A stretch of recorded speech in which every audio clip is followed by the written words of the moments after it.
E o tema nosso de hoje que a gente vai conversar é: por que eu tenho tanto medo de acabar sozinha? E eu tenho certeza aí que esse tema colocou a gente aí para pensar, né? Primeira coisa que eu gostaria aqui de colocar para que a gente pudesse pensar o seguinte: o medo em si não é algo negativo, tá? O medo, qual que é a função do medo? A função do medo é nos proteger, né? Por que existe dentro de nós o sentimento de medo? O sentimento de medo existe para a nossa própria proteção, tá? Só que o medo, quando ele está desregulado, desajustado, tá? Aí ele nos paralisa, ele nos adoece, né? Então, assim como todas as coisas, quando dentro de nós está desajustada, nos adoece. Isso para a gente entender que o medo por si só, ele não é ruim, ele não é negativo, tá? Então, por que a gente... Você entra no carro, você vai colocar o cinto de segurança, né? E você vai colocar o cinto de segurança, é claro que para a sua segurança, né? E o medo que ocorra um acidente ali vai fazer com que você tenha uma viagem mais segura. Então, se você coloca um cinto de segurança e isso dá para você uma segurança ali maior, isso para a gente entender que o medo vai nos levar a proteger. Isso para a gente entender que o medo em si, ele não é negativo. E aí, quando a gente trouxe aqui essa palavra, medo, justamente não era para ficar esse peso negativo da palavra, porque a palavra medo, por si só, não é uma palavra ruim, não é uma palavra negativa, tá? Então, eu espero que eu vou aqui destrinchando, eu vou aqui aprofundando para que tudo vá fazendo sentido aqui para vocês, beleza? Mas aí a gente vai entender um pouquinho, porque lá na frente a gente vai falar de um medo que faz mal. Mas aqui por enquanto nós vamos refletir sobre o tema. Por que eu tenho tanto medo de me acabar sozinha? Vamos começar aqui pela história da criação, né? Então, vamos pegar aqui a história da criação e aqui independente de religião, tá? Independente de religião. Nós vamos pegar aqui a Bíblia enquanto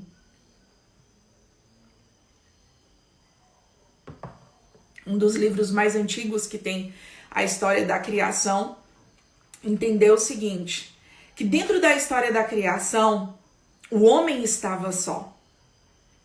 O homem estava só e se sentindo sozinho. E quando o homem estava só, se sentindo sozinho, é interessante que o homem estava só, se sentindo sozinho, existiam os bichos, existiam as árvores, né? Deus estava lá, mas ainda assim o homem estava se sentindo só. E aí Deus cria a mulher, né? Cria a sua companheira, né? Uma auxiliar. E aqui, é claro, a gente poderia estender e falar inúmeras coisas aqui do papel auxiliar da mulher, essa companheira. Mas isso aqui, para a gente refletir aqui sobre a criação, que nós não fomos criados para viver sozinhos. Nós fomos criados para viver uns para os outros. Nós fomos criados para dar e receber amor. E daí existe esse medo natural de acabar só. Então, esse medo que existe de estar só é um medo natural. E esse medo natural é um medo saudável. É um medo saudável até o ponto que está aqui na nossa essência, porque nós não fomos criados para estar sozinhos, para viver sozinhos, tá? Então é importante refletir isso. Então, aqui, nós não fomos criados para a solidão, tá? Nós somos criados para compartilhar a vida, de fato, com outras pessoas. Nós somos criados para dar e receber amor, né? E assim, a mulher na sua natureza, ela que foi chamada a ser companheira, auxiliar, né? A ser a exer, socorro de Deus para o homem e também para a humanidade, né? E dentro de nós, na nossa identidade do ser mulher, nós temos dentro de nós esse chamado, dentro da nossa essência, de amar, de dar amor, de servir, de exercer a nossa maternidade. E eu sempre digo isso quando eu vou falar para as mulheres, para que a gente possa encontrar o ponto de plenitude, de equilíbrio dentro do nosso chamado, do nosso propósito de vida, que a maternidade, ela está na nossa essência. Por mais que nunca você gere uma vida no seu ventre, você é chamada a exercer a sua maternidade através do cuidado e do amor ao outro, né? A gente vai falar isso um pouquinho mais ali à frente. E a gente precisa entender o seguinte, que esse dar e receber amor está aqui no nosso chamado, na nossa essência, né? Que eu chamo dessa maternidade, que não é só simplesmente essa maternidade de gerar, de gestar a vida no ventre, mas essa maternidade do cuidado, essa maternidade que está assim dentro de nós, que está no nosso chamado de ser mulher, né? Então, isso é importante.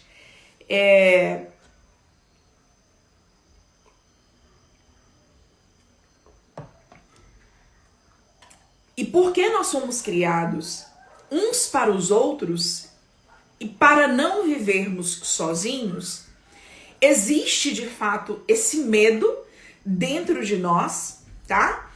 De ficarmos sozinhas. Ou de acabarmos sozinhas, né? E aqui falando com as mulheres, eu percebo o seguinte, que quando as mulheres elas chegam na idade dos 30, a cobrança começa a ficar acirrada. Por quê que a cobrança começa a ficar acirrada? Existe ali uma leve pressão dos familiares, né? Se você não está em um relacionamento estável, né? As pessoas começam a cobrar se você não vai namorar, se você não vai casar, se você não vai ter filhos, né? E às vezes você percebe as pessoas à sua volta começando a se relacionar, você percebe as pessoas à sua volta a casar. Aí começa a vir ali aquelas perturbações, né? E você começa também a se cobrar ali. E eu percebo que as mulheres depois dos 30, elas começam ali a gerar um sentimento de preocupação, tá? E é claro que a gente fala aí de dois públicos, porque antes tinha essa cobrança mais ali no grupo dos 30, e às vezes eu tenho percebido que essa ficha ela começa a cair depois dos 35, 36. As mulheres aí elas começam, né? Eu não queria casar, eu não queria algo sério. E aí quando chega nos 36, aí já começa a pensar, se eu tivesse casado, se eu tivesse isso, se eu tivesse aquilo. E às vezes quando chega nos 40, ela começa a se questionar. Mas e se eu tivesse me relacionado? E se eu tivesse casado? E se eu tivesse me casado? E se eu tivesse tido filhos? Como é que seria, né? Ela começa a questionar situações que ela não escolheu ali no passado. Então, assim, e ali nesses questionamentos ali dos 40, 45, às vezes por uma opção mesmo ali de vida, você percebe que existe um medo ainda de acabar sozinha, né? Porque às vezes ali, quando a pessoa ela chega 40, 45, ela teve uma escolha. Ela escolheu ficar solteira, escolheu ficar sozinha, ela teve oportunidades, né? Mas ela escolheu. Só que aí, com o passar do tempo, a pessoa ela vai amadurecendo, as experiências vão passando, né?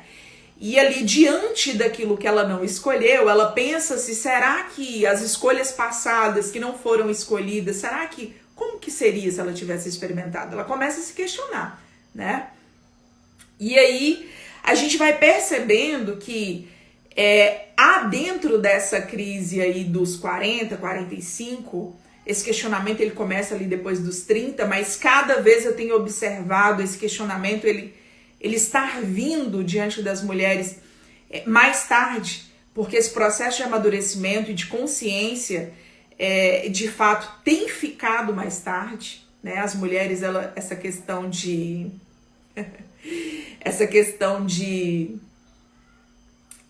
pensar em família, em responsabilidade, as mulheres elas têm deixado para mais tarde.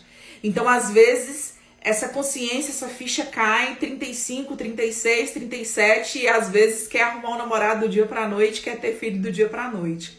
E às vezes é assim, no estralar de dedos, né?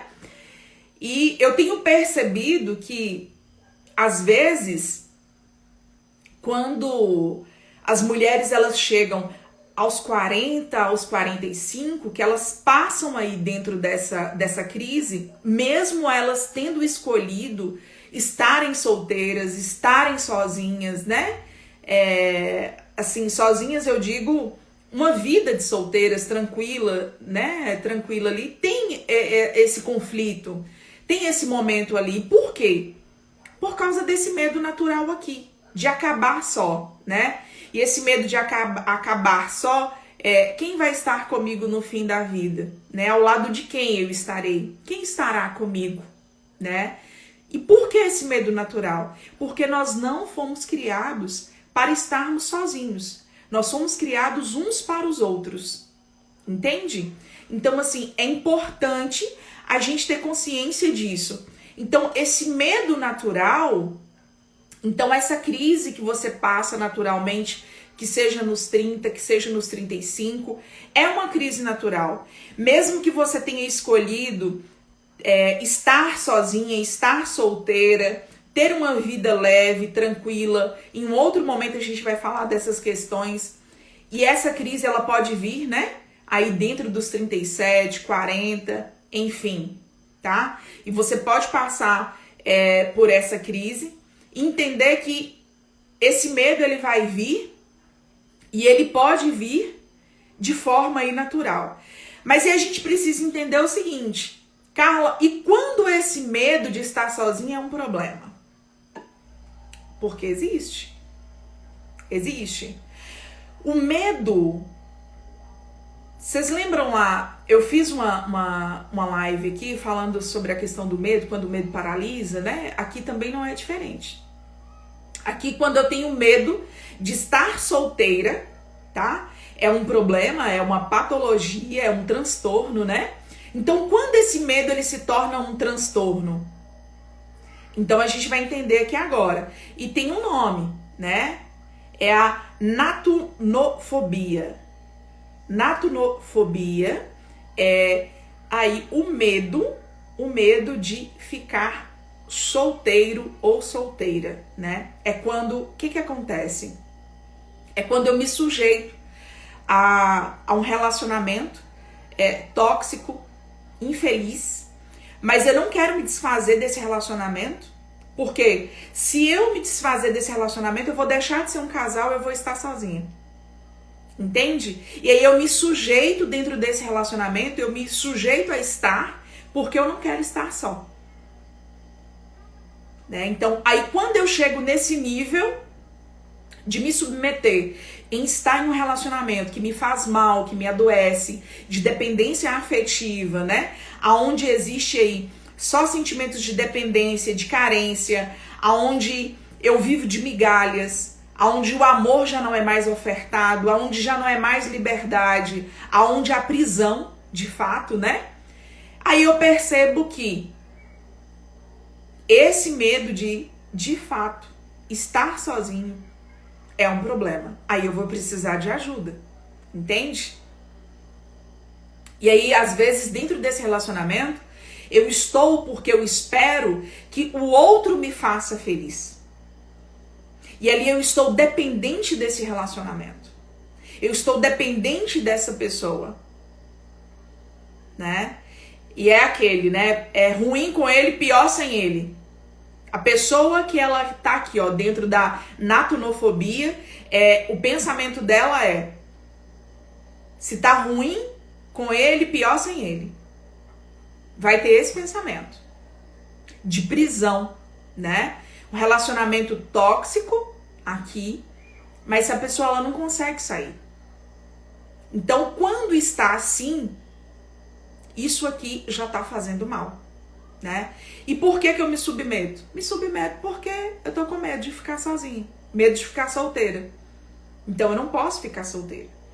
Então, se eu ficar solteira, eu não vou encontrar outra pessoa, ninguém mais vai me querer, eu não vou me relacionar de novo, não vou encontrar outra pessoa. E aí a pessoa, ela se submete a esse tipo de relacionamento. Tá fazendo sentido isso pra vocês? O que tá sendo dito até agora tá fazendo sentido? Deixa-me ver se vocês estão conectados aí. Tá fazendo sentido pra vocês? Respondam, por favor.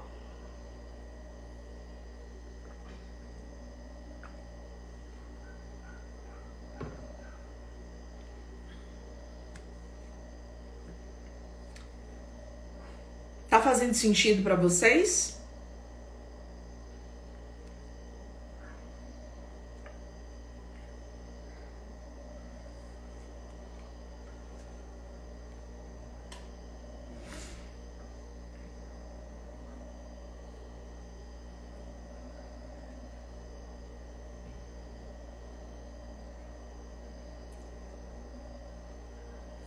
Tá fazendo sentido pra vocês?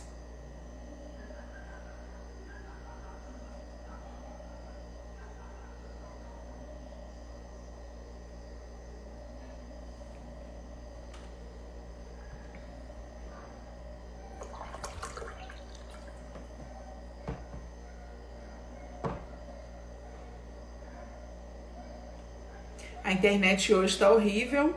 Eu tô percebendo aqui, tem umas pessoas...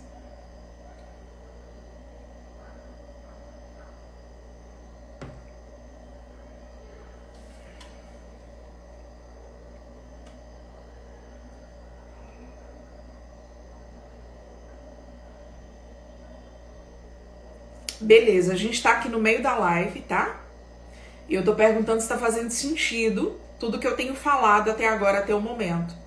E o tema da nossa live é por que eu tenho tanto medo de estar sozinha, né?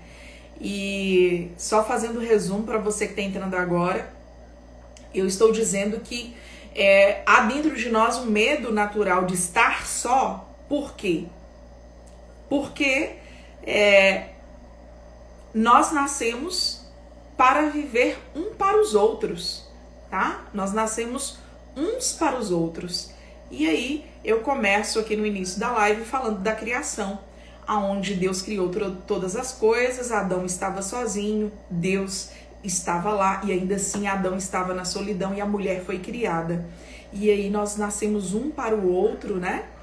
E ambos para Deus. E aí nós precisamos entender que existe aqui essa comunhão, tá? Para estarmos plenos e felizes. Carla, beleza, eu entendi. Então existe um medo natural de estar só porque nós fomos criados uns para os outros, nós não fomos criados para vivermos sozinhos.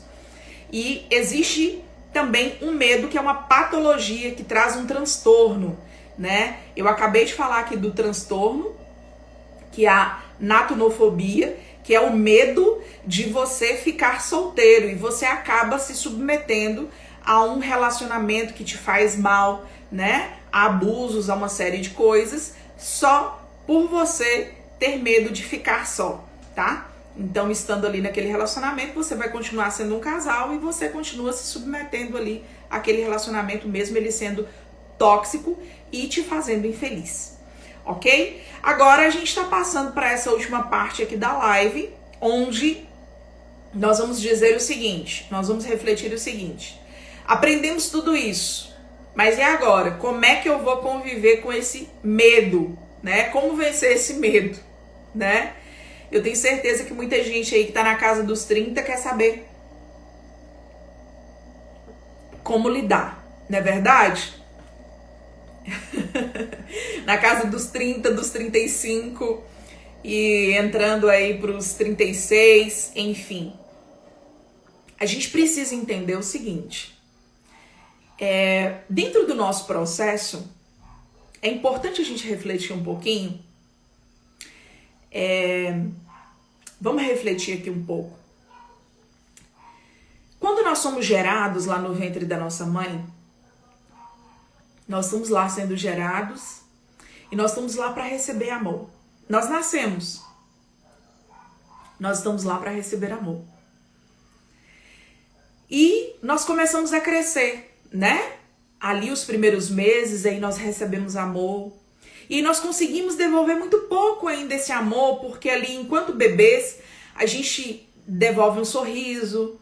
Depois a gente começa a devolver ali esse amor, porque a gente consegue mandar beijinhos, né? A gente consegue dar pequenas demonstrações ali de afetos, de carinho, né? Mas a gente ainda não consegue ali, de fato, entender que a gente está devolvendo amor. Por quê? Nós estamos dentro de um processo aqui cronológico mesmo de imaturidade. Porque a criança, ela não tem maturidade, né? Ela tem maturidade dentro de cada idade, mas ela está ali para quê? Para receber amor. Tá? Então ela tá para receber amor. Beleza. Isso aqui pra gente refletir e pensar o seguinte. Segundo o padre Alírio Pedrini, que tem ele tem um estudo bem legal sobre essa questão da maturidade dentro do campo da afetividade, né? O nosso cérebro, o processo de maturação é entre os 25 e 30 anos. E uma pessoa, quando ela não sofreu nenhum trauma grave, né? De pai, de mãe ali na primeira infância, segunda infância, uma pessoa que teve uma vida normal, recebeu amor em todas as fases da sua vida, então ela é considerada uma pessoa afetivamente madura entre os 25 e os 30 anos. Então, entre os 25 e 30 anos, o que é consideravelmente uma pessoa madura afetivamente? É uma pessoa que vai dar amor sem querer receber nada em troca, né? Então, uma pessoa madura afetivamente, ela vai dar amor sem exigir, sem querer receber algo em troca, tá? Então, nós precisamos entender o seguinte, que por mais que, enquanto criança ali, nós vivemos uma vida que foi de traumas, né? Não recebemos amor do pai e da mãe, sofrimento de ambas as partes, talvez nós fomos até rejeitados. Eu não sei qual é a sua história. Só que agora nós precisamos entender que aquela criança, ela cresceu, ela não está aqui no presente. É o adulto agora que vai dirigir, é o adulto agora que vai reger as suas decisões. Então você não pode agora comportar como aquela criança ferida do passado. Então você não pode repetir a cadeia de desamor que foi te passada lá na sua infância. Então eu sei que talvez nós estamos aqui conversando e você tenha dificuldade de servir, você tenha dificuldade de amar, você seja uma pessoa imatura, egoísta por causa da sua história. Mas você pode, a partir de agora, como mulher adulta que decidir se comportar diferente. Porque se eu não recebi amor, eu vou dar amor. Se eu não fui servida, eu vou servir. E isso vai fazer com que esse medo de ficar sozinha, ele acabe. Por quê? Porque eu preciso, de fato, amar e servir concretamente as pessoas.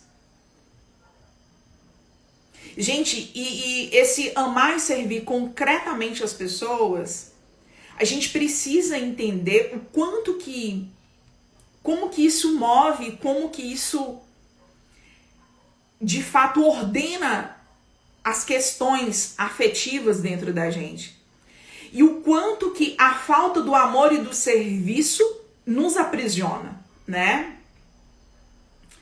Eu vou trazer aqui exemplos e eu sei que assim, vou trazer N exemplos aqui. O meu foco aqui de especialidade é relacionamentos, é uma área que eu tenho estudado bastante, né, ao longo de toda a vida, e a gente não cansa de estudar, todos os dias a gente tem um estudo novo e a gente busca, né, o tempo inteiro, em todas as dimensões. Mas o que é importante? O que eu percebo? Às vezes, tem muitas pessoas em crise achando o seguinte: eu não encontro alguém para me relacionar. Tem pessoas que estão sozinhas e elas não querem estar sozinhas. E na maioria das vezes, essas pessoas elas estão sozinhas por traumas, por bloqueios criados por elas mesmas, né? Por causa da história. E é claro que dentro lá da terapia não tem como você atropelar o processo da pessoa. Dentro da minha metodologia, tem várias ferramentas que tem como eu auxiliar, tem como eu acelerar esse processo, mas eu não posso atropelar, né? E dizer para a pessoa: olha, você tem um bloqueio assim, tem a ver com a sua história. Não. Cada pessoa tem o seu tempo. E aí a pessoa ela precisa entender o seguinte, que ela está só. Não é porque não tem ninguém interessado por ela. Não é porque ela não é bonita. Não é porque ela não tem qualidades. Não é porque ela não tem virtudes. E na maioria das vezes são mulheres belíssimas, inteligentíssimas, sabe? Com virtudes, com qualidades, sabe? Mulheres assim, espetaculares. E às vezes nós percebemos ali que fica ali com medo e apegada ali a migalhas mesmo, e com medo e preocupadas. Por quê? Por causa de traumas do passado, por causa de feridas não resolvidas lá da sua história, entende? Que acaba deixando você insegura e te impedindo de relacionar aqui no presente. Porque esse tipo de insegurança você traz de fato para o seu momento presente e te bloqueia de se relacionar. Porque é o seguinte, quando a pessoa ela se bloqueia de se relacionar, você se bloqueia e impede que as pessoas até se aproximem de você, né? Às vezes você pode perceber, a pessoa ela é bonita, ela tem qualidades, ela é inteligente, ela tá lá, ela foi, até se arrumou, foi para um lugar, mas se ela tá bloqueada, ela bloqueia, que quem tá perto nem olha para ela, nem vê a beleza, porque é de dentro, entende? Aqui dentro, a pessoa ela tem insegurança que bloqueia, que afasta as pessoas dela. Então, assim, é algo interno que de fato precisa resolver. Bom, então se você se enquadra em várias coisas daquilo que eu disse aqui nessa live de hoje, tá? Talvez você precise de fato aí de uma ajuda profissional. A gente pode aí te ajudar de alguma maneira, mas eu quero aqui falar que outra coisa que eu ia dizer é o seguinte: quando essas mulheres, tem uns pontos aqui que eu quero trazer, né, que a gente está aqui tratando dos medos. E aí quando essas mulheres elas começam a desenvolver no processo de amadurecimento, elas começam a amar mais, elas começam a focar no momento presente, a tirar a cabeça do futuro, né? Por quê? O que mais faz as pessoas sofrerem é ter a cabeça lá no futuro, a pensar: mas eu já tenho tal idade, eu não tô com um namorado, e agora? Eu não vou ter filho, eu não vou casar. E a pessoa ela começa ali a questionar, a viver lá na frente. Aí ela já começa a pensar que ela não vai casar, que ela não vai ter filho, e a cabeça dela tá lá no futuro, e ela não vive o momento presente. Qual que é o momento presente? Ela precisa se arrumar, ela precisa sair de casa, ela precisa conhecer alguém, ela precisa se abrir para o relacionamento. E às vezes essa ansiedade pelo futuro a impede de viver o momento presente. a impede de focar nas áreas que precisam de ser focadas, como a maturidade, né? E as mulheres, elas precisam de focar ali na maturidade. E aí, quando foca no amadurecimento, por quê? O amor não recebido na primeira infância, segunda infância, adolescência e a juventude, né? Quando esse amor ele não foi recebido nas etapas que é preciso receber, a consequência disso é adultos imaturos. É adultos imaturos. E eu não canso de dizer que a imaturidade não é uma culpa sua. Então, assim, quando você se identifica como uma pessoa imatura, não sinta culpa ou vergonha de achar, nossa, como eu sou imatura, que vergonha. Não, porque a imaturidade, ela vem da falta de amor não recebido. Como é que eu mudo esse quadro? A partir do momento que eu decido amar. Porque quando eu decido amar e servir, o amor e o serviço traz para mim consciência de maturidade. E aí eu começo a andar e a caminhar nesse processo de maturação. E aí eu saio desse quadro de imaturidade para um processo de amadurecimento. E aí eu começo a caminhar. Entende? E aí aquela criança que estava lá atrás, né, que não foi amada, que não foi querida, ela para ali de comportar como criança e ela comporta aqui como um adulto, que decide agora quebrar a corrente de desamor e ela decide amar e decide servir. E aí ela comporta como um adulto, que não é um adulto completamente maduro, mas que está no processo de desenvolvimento e de amadurecimento. Por quê? Porque ele tem consciência, na realidade, de que não é uma pessoa 100% madura, mas que está no processo, está buscando, tem consciência da sua realidade, do seu processo, é sincero, é verdadeiro consigo, e isso é importante, tá? Isso é importante. E aí a gente precisa ter os olhos voltados aqui, dentro desse processo aqui, para vencer esse medo, de olhar para nós com sinceridade, servir, amar concretamente as outras pessoas, sabe? Amar concretamente as outras pessoas. Eu tenho uma filha de 16 anos. Vocês sabem disso. E eu me lembro que aos 8 anos de idade, quando ela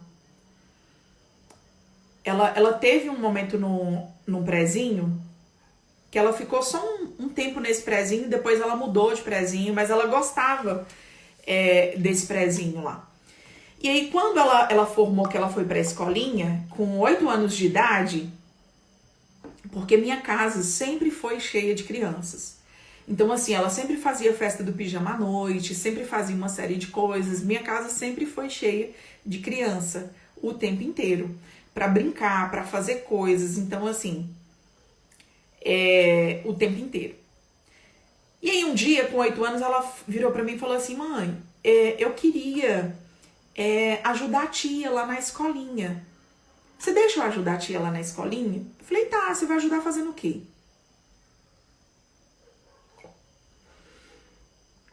Ela falou, eu quero ir pra ajudar a contar a historinha na roda, pra poder brincar com eles na hora do recreio, pra organizar as brincadeiras e tal. E, assim, eu sempre apoiei todas as ideias criativas que ela teve desde criança. Eu sempre falo o porquê, pra quê, e tento acompanhar a imaginação, o raciocínio e falo, vamos lá. E aí eu pensei assim, ela vai 2 dias e depois ela vai desistir e logo depois ela vai cansar dessa brincadeira, né? E ela fez um trabalho voluntário lá no prezinho dela por 1 ano completo. 1 ano completo. E fazia o trabalho direitinho. Lia as historinhas na roda, organizava as brincadeiras na hora do recreio, organizava os meninos para poder pegar a merenda e fazia uma série de coisas ali. E depois as irmãs, que eram de lá do prezinho, né, chamaram ela de novo, ela começou aí, só que aí ela já estava em um outro momento, porque ela já estava lá no grupinho da catequese. Então ela já não queria mais fazer aquilo, mas ela fez ali durante um ano. Que para uma criança de 8 anos manter ali uma rotina e um serviço que estava ali para ajudar e para poder organizar. Isso para poder falar com vocês o seguinte, que eu observo que quando você faz algo de útil, você se sente útil, você faz algo de interessante, de importante para o outro, que você de fato tem utilidade para o outro, o seu valor para consigo é diferente. É diferente. E isso a começar de criança. Isso para poder falar com vocês que é o seguinte: qual que é o valor que você tem dado para você? Que utilidade você tem tido para o outro dentro do serviço? Entende? Então, se eu pudesse resumir tudo que eu tenho para poder falar aqui dentro dessa live, para te dar uma dica, se coloque a serviço. Ame o outro através de atos concretos. Servindo para poder vencer esse medo. E aí a gente entende o seguinte, que quando eu sirvo, né? Que quando eu sirvo, eu amo aqui. E a gente precisa entender o seguinte, que quando eu estou bem comigo mesmo, que quando eu sirvo, que quando eu entendo o que é amar, eu estou exercendo a minha maternidade. Dentro da minha essência, eu estou vivendo o meu ser mulher. E aí, se por acaso eu escolho estar solteira, eu não vou ser uma solteira infeliz, amargurada. Porque eu estou exercendo a minha maternidade no serviço, no amor ao outro. E o estar solteira foi uma escolha. Entende? E aí a gente precisa entender esse processo. Então, assim, que o estar solteira de fato seja uma escolha. Seja uma escolha. E se essa escolha for feita, que você esteja plena e feliz. Por quê? Você vai conseguir viver a plenitude do amor ao outro, vivendo o amor com seus amigos, com seus familiares, com as pessoas à sua volta, né? Porque quando eu escolho ter uma vida solteira, eu vou viver esse amor com as outras pessoas, porque a gente não nasceu para viver só. Então eu posso viver esse amor de forma compartilhada, porque a felicidade, ela só é felicidade de fato quando eu posso compartilhar.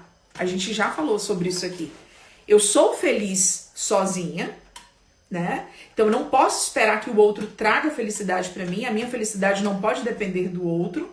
Eu tenho tudo para ser feliz sozinha, mas a felicidade, de fato, ela é completa, né? Na sua plenitude, quando eu posso compartilhá-la, porque aí ela transborda. Tá dando para entender? Então, assim, a felicidade, ela é felicidade completa quando eu posso compartilhar com alguém. Então, se eu posso compartilhar essa felicidade com os meus amigos, com os meus familiares, com as pessoas que eu amo, nos relacionamentos que eu escolho ter, aí eu vou ser feliz. Mesmo se eu escolho ser sozinha. Ou estar solteira. Estar solteira. Porque ficar sozinha, nós não nascemos para ficar só, na realidade. Ser solteira pode ser uma escolha, mas nós não nascemos para ficar só. Tá fazendo sentido isso para vocês? Fez sentido isso para vocês? Me responda aqui se valeu a pena essa live de hoje. Me conta aqui. Quero a interação de vocês. Eu sei que a internet de vocês aí tem algumas que não tá boa. Fala pra mim se valeu a pena essa live de hoje.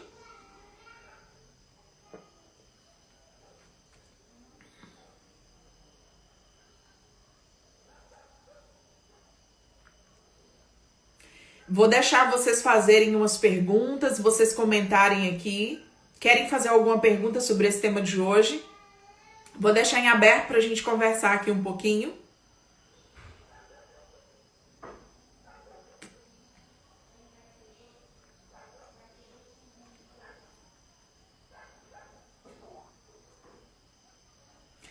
Lau, valeu muito. Andréia Alves, valeu. Vocês podem mandar alguma pergunta, comentem aí o que mais valeu a pena para você aqui nessa live. Quer fazer alguma pergunta para que eu possa responder, porque a gente tem tempo aqui?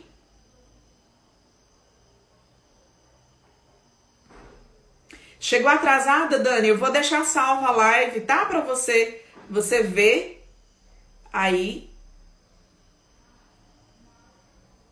Ótima live. Valeu.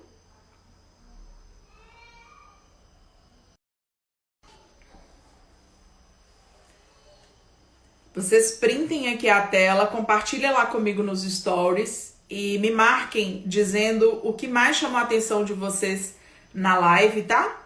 Eu vou deixar salva, eu espero que o Instagram me deixe salvar essa live, tá?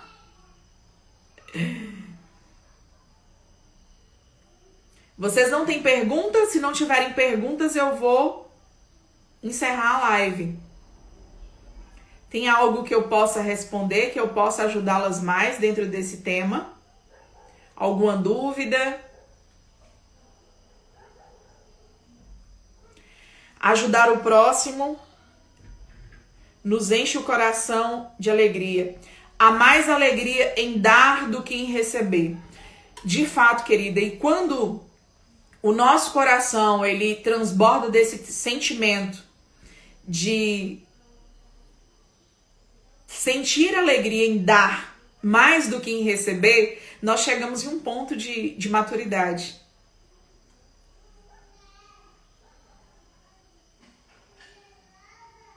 É isso, esse ponto de maturação.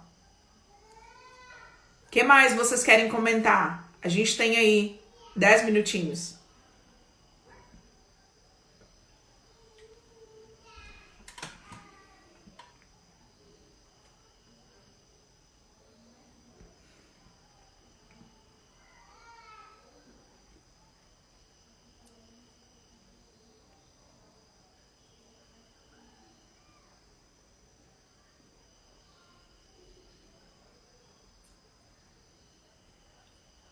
Eu acho que cheguei e precisava desse tema. Que bom, querida, que te ajudou. Que bom, fico feliz.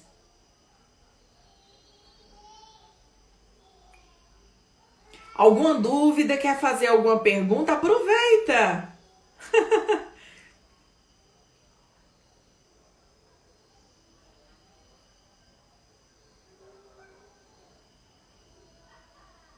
O que fazer para ajudar uma pessoa quando se sentir triste? Bom, a primeira coisa é entender que a tristeza é um sentimento, ele é um sentimento que nos leva a refletir e a profundidade. É preciso entender o porquê que essa pessoa está triste, né? E entender que a tristeza por si só não é ruim. Agora, se essa pessoa ela tá triste 1, 2, 3, 10 dias, 20, 30, essa tristeza não passa, essa pessoa ela não consegue dar nome a essa tristeza, aí é preciso procurar uma ajuda, entende?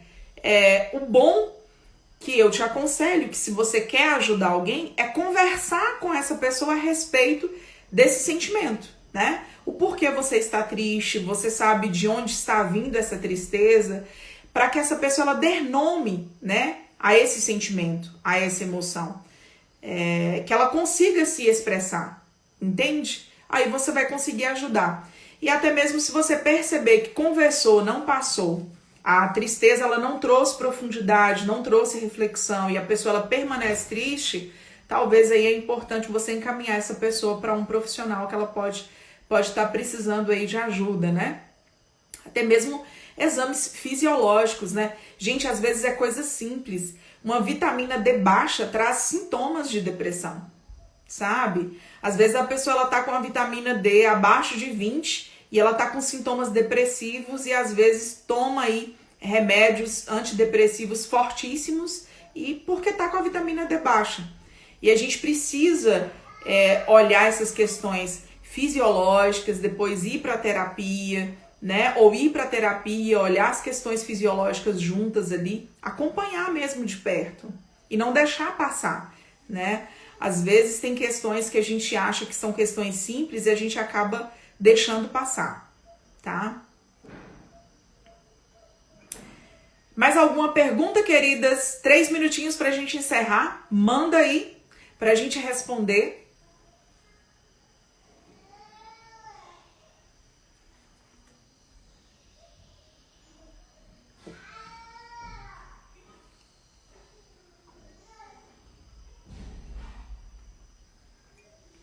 Tem gente entrando agora. Eu vou deixar a live salva, tá? Pra vocês aqui no IGTV.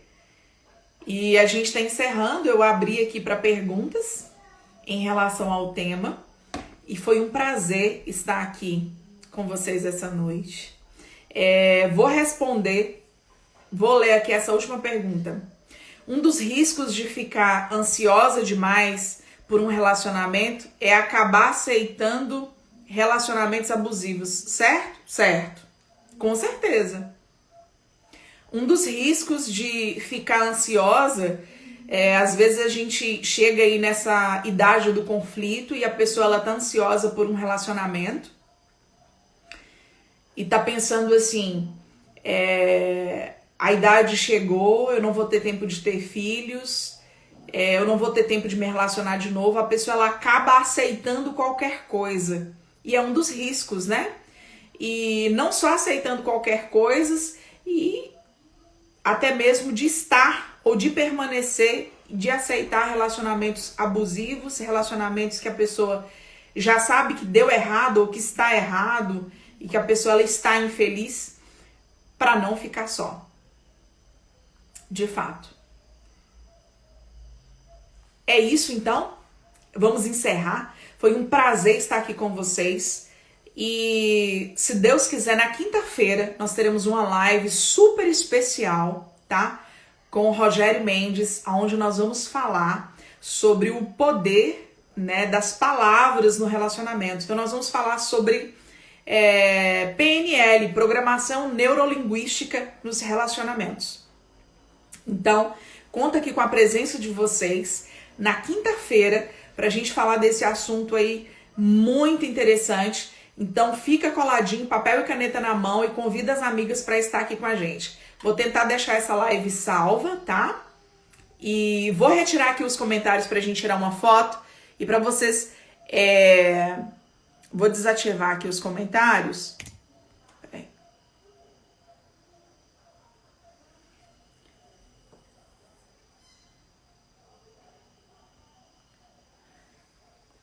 Desativar os comentários para vocês tirarem uma foto, comentar a live e me marcar. Aqui. Deixa eu ver. Assim. Aqui.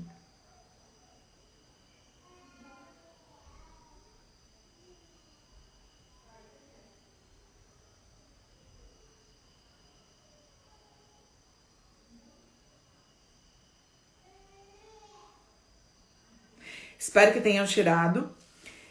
Coloca aí o que mais foi interessante aqui nessa live. Me marca aí nos seus stories para que eu possa repostar, tá? E será um prazer compartilhar o seu conhecimento. Papel e caneta na mão. Quinta-feira estaremos aqui juntas novamente para o nosso ponto aí de crescimento e desenvolvimento. Te encontro na quinta. Beijo no coração. Fiquem com Deus.